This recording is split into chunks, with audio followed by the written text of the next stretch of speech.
You know, one of the most insulting questions that gets asked me sometimes is, did they give you your 4th star just because it's a bicentennial year coming up and they wanted to say we got a black day? In one word, one question, this guy has wiped out all the blood and sweat and tears and preparation and effort that it took me to prepare myself, to fill the squares, to fight the wars, to go to the schools, to go to Air University, and to study deep into the night, to hone my skills as a fighter pilot, and to get out there over way north in skies much less friendly than those of United and fight my way back home in the name of the foreign policy of my country. No, they didn't give me anything.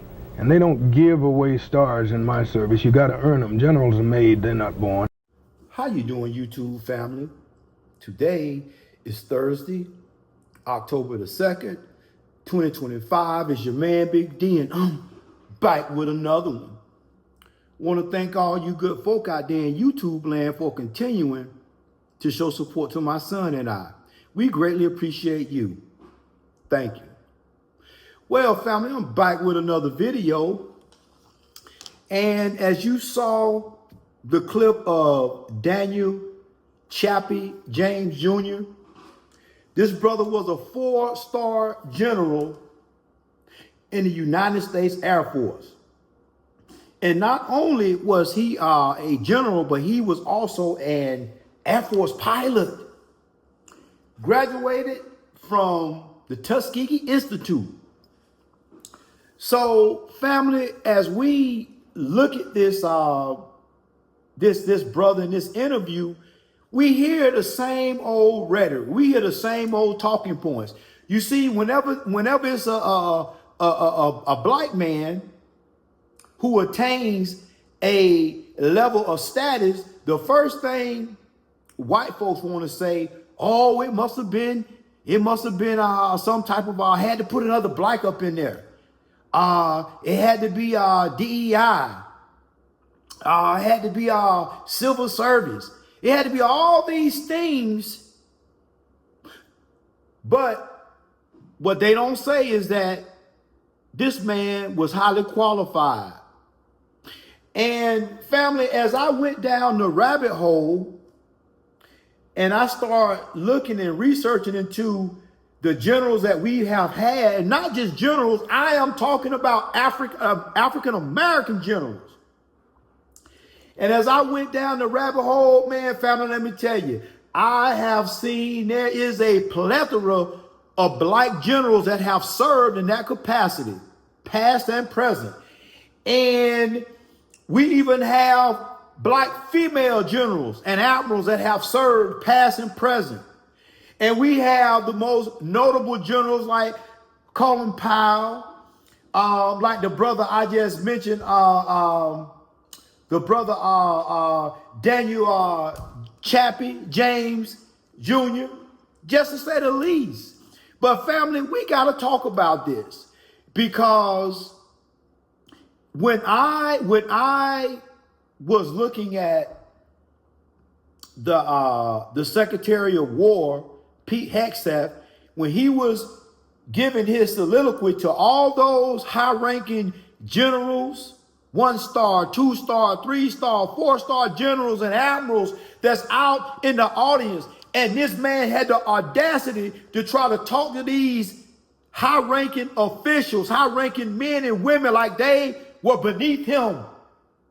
My good sir, I want to know, how many wars did you win? How many wars did, because of your strategic maneuvers, your strategy, how were you able to turn the tides in our favor? My good sir, it seems to me, because during your meeting, when you had all these generals fly from all parts of the world to come to Quantico, Virginia, when you very well could have just done a Zoom meeting, my good sir. No, you didn't want to do that. You wanted all hands on deck, and you wanted asses in seats, because you wanted to try to put on a show. You wanted to front for the gram. That's right. You wanted to look good, my good sir.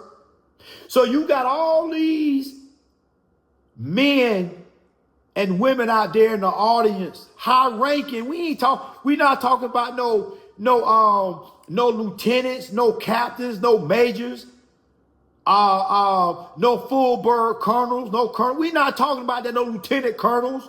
We are talking about 1-star, 2-star, 3-star, 4-star generals. We talking about admirals that was present.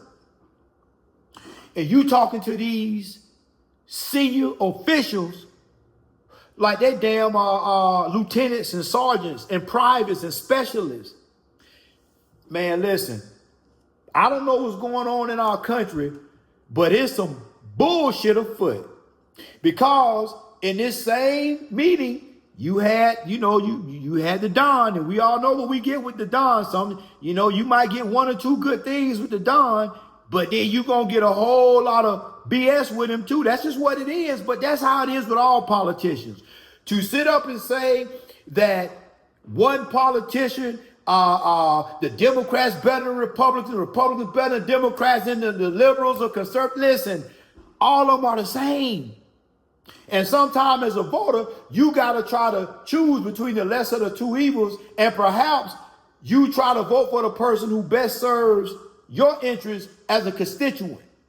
So now you have the Don, the president, saying that that basically the issues that we having in these various cities like Chicago, New York, and what have you, where they have to send the troops in to try to curtail the situation, you have the president say that this would be a good training opportunity. Sir, are you not familiar with the Constitution of the United States of America?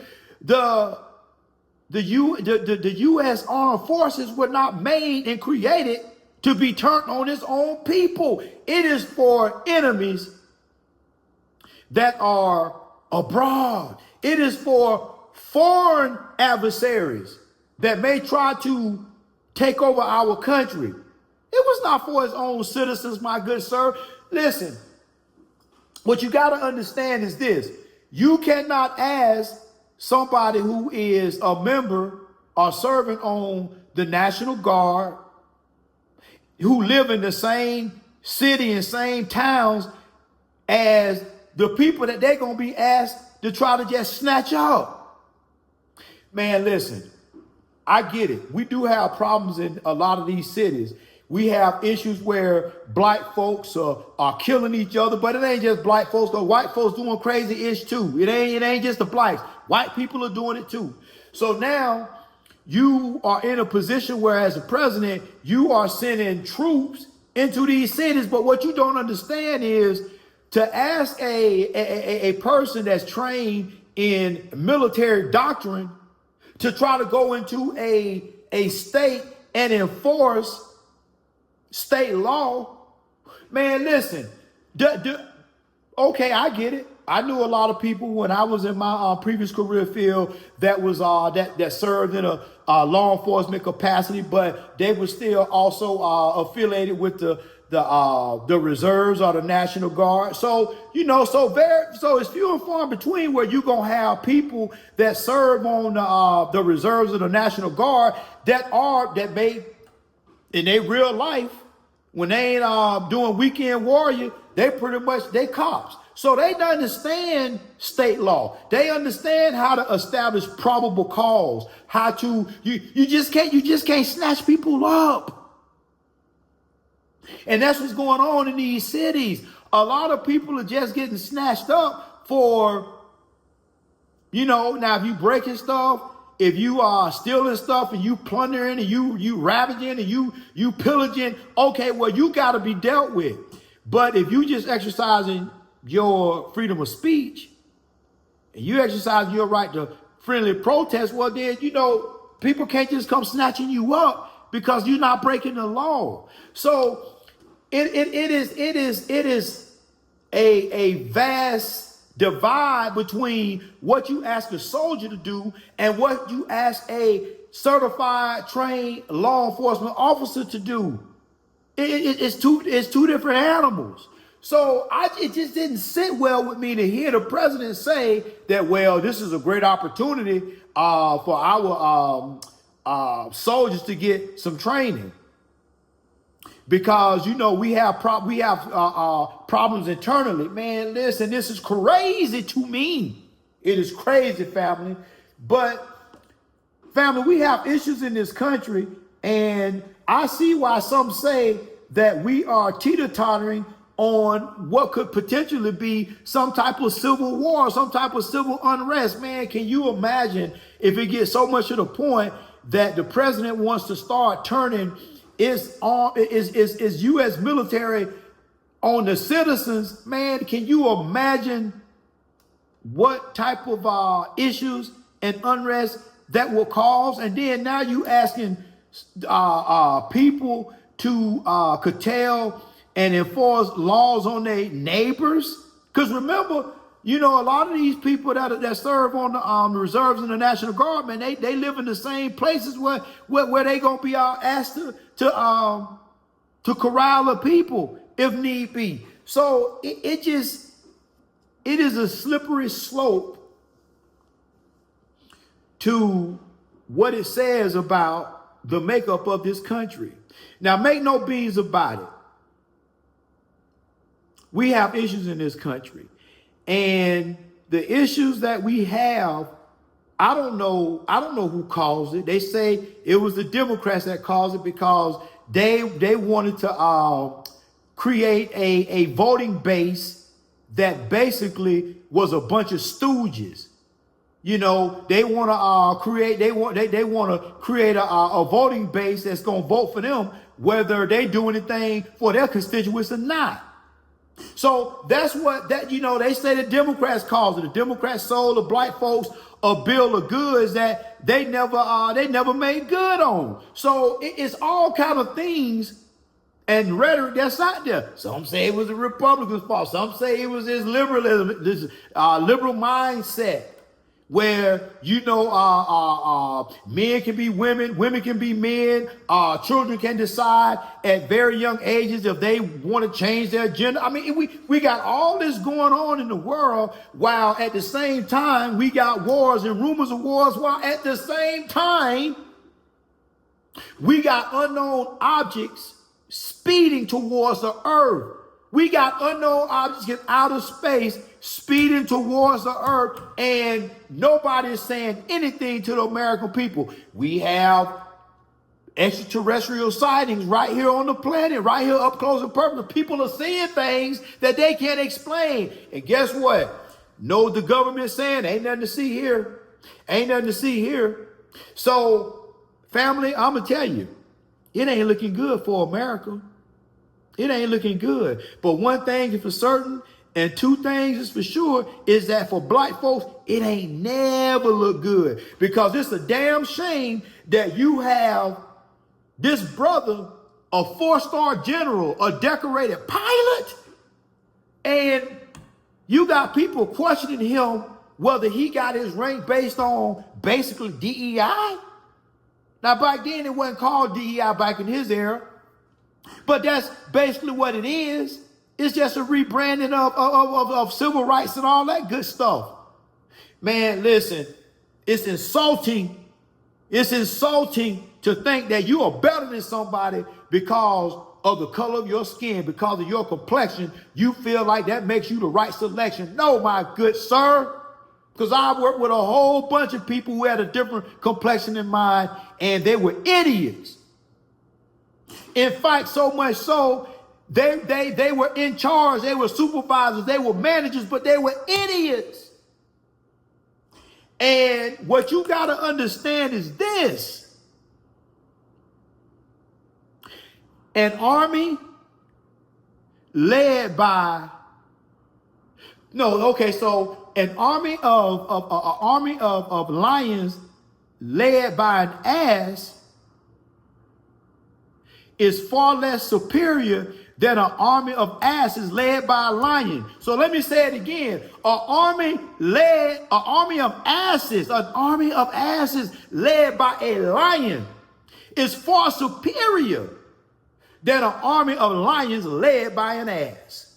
And I feel that right now we have, for a long time, and not just with President Trump, but for a long time with the previous administrations, we have had lions being led by asses.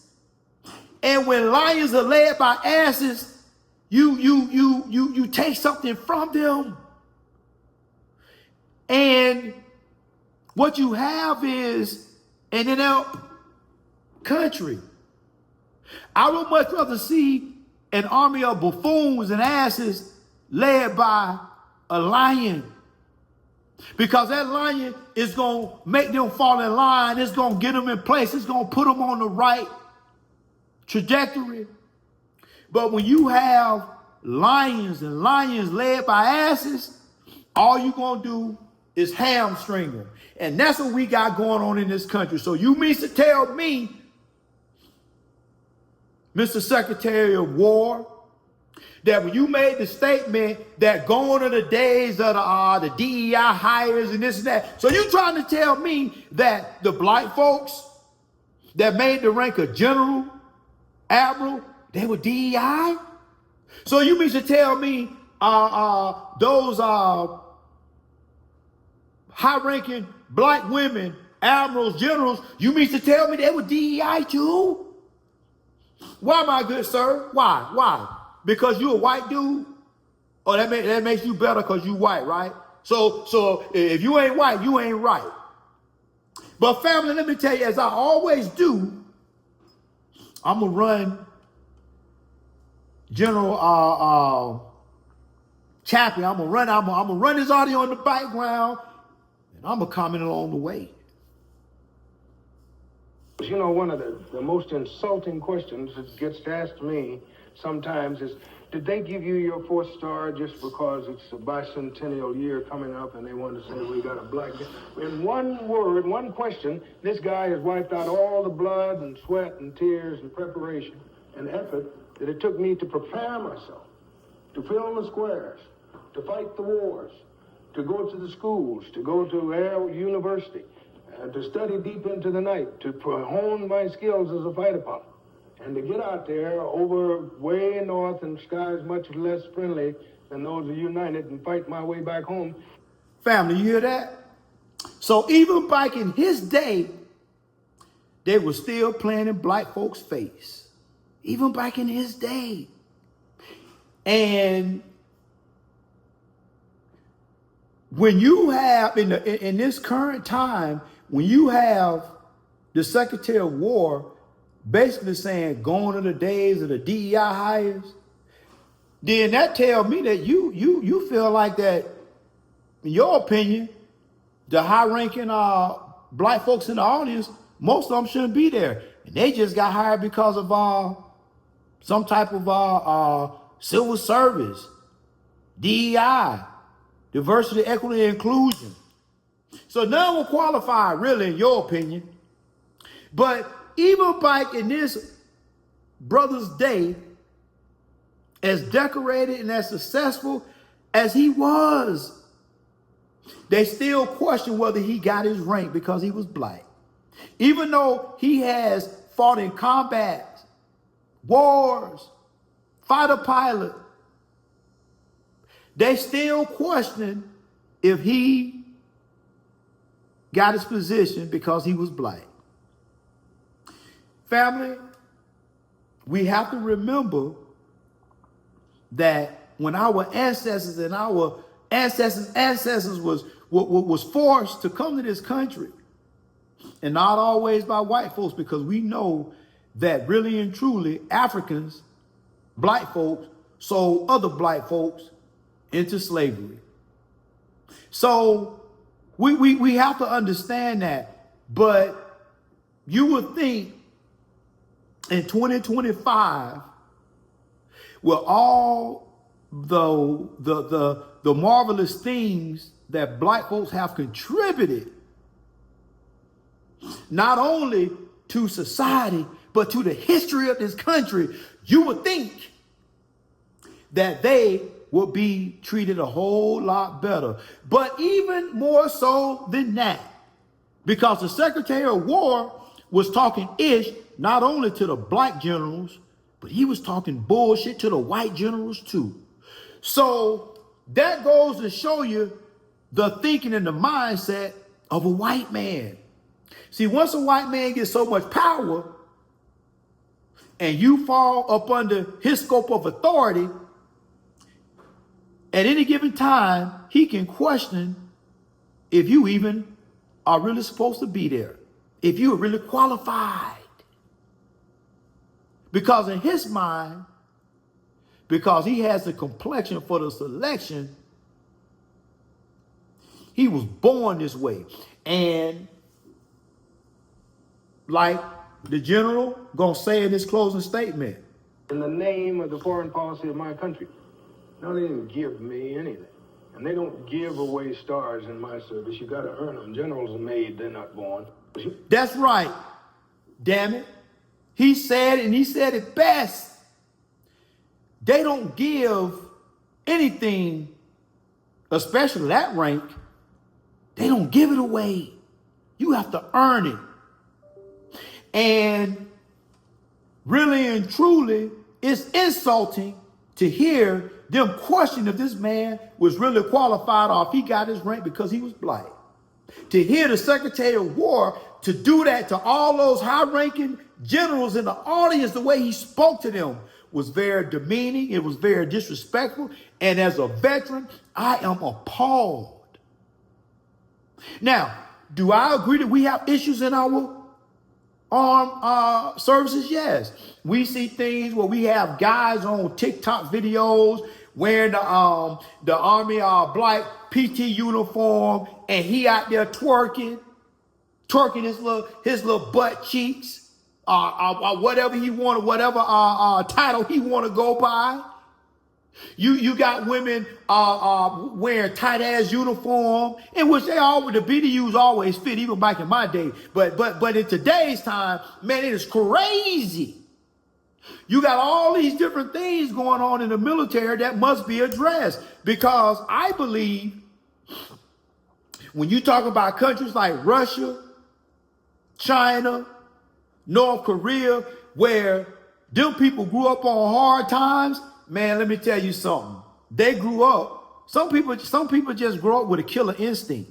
And as I've always said,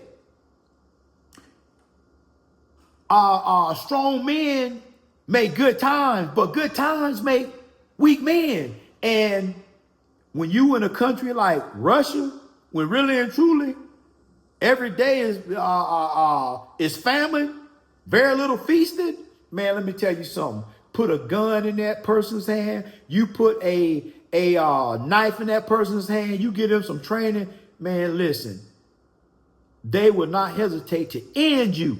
So when I see our military, what it has become, with, you know, you got these young fellas on there twerking and doing all this other stuff in the military uniform. It's just appalling, the stuff I see that we wouldn't have been allowed to get away with it in my time when I served. But as my son always say, it's a different era. And like the Secretary of War said, he want to bring back smoking soldiers and basic training. You know, going hands-on where the drill sergeant can snatch your ass up if your ass wasn't doing what you supposed to be doing. He want to bring that back. Well, the only thing I have with that is this. Because strong men created good times, and good times created a generation of weak men. So now you think that you're going to be able to talk to these new generation of young men and women like that? Man, they ain't going for it. Look at the numbers. The video I dropped when I reacted to Dr. Rashard Ritchie. Man, ain't nobody. I mean, listen, men ain't joining the military like that. It's mainly women. So I don't know, Secretary of War, you might want to go do some damn research, because you are about to, yes, I agree. Some stuff need to be changed. But going back to talking about, oh, now you're going to be slapping recruits around in basic training and in they advanced AIT school, you know, they training where they go to learn their job, man, you're going to be smashing around. Listen, the military has changed, and it's been changed for a long time. Now you want to take it back to what it was, man.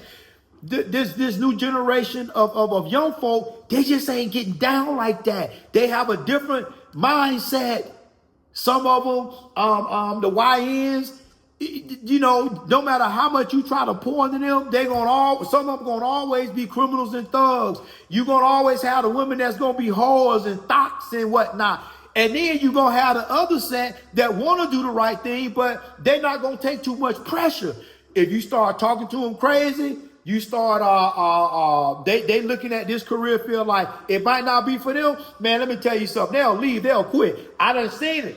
I done seen recruits go through all this training in the academy, months and months of training, all this training, learning all the various laws in your state, learning different driving skills, learning firearms training, defensive types. I done seen all of it, go through all this training, 6 months of training to get on the job. And you ain't there. A lot of them don't even make it good a good 18 months where they saying, man, this ain't the job for me. So, young man, you don't pour how much of your time and energy that you ain't never gonna get back into a job only to say that it's not for you? And you walk away and you okay with going back home and your parents gonna let you move back in until you figure it out. That's what we working with nowadays. So, my good sir, Secretary of War, Pete Hegseth, you might want to do some research because, man, these young men and women are not like back in your day, sir, and back in my day.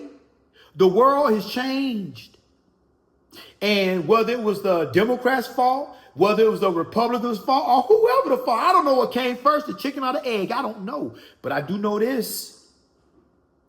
If you have the president saying that you're going to send the armed forces to police up the citizens in different various cities and whatnot, man, listen, you keep doing that and then you have that mindset, man, you are going to head us into a place that we might not be able to recover from.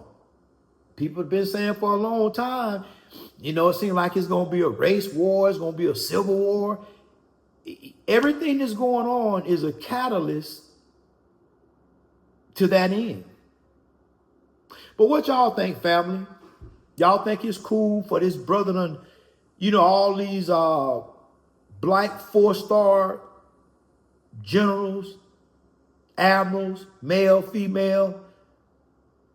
We work so hard to get to this place only to be told, okay, you got a seat at the table, but you just shut the F up. You just here just to say we got one and we don't need your input. How far as a country we have fallen. Well, family, always remember, be more tomorrow than you were yesterday. Peace.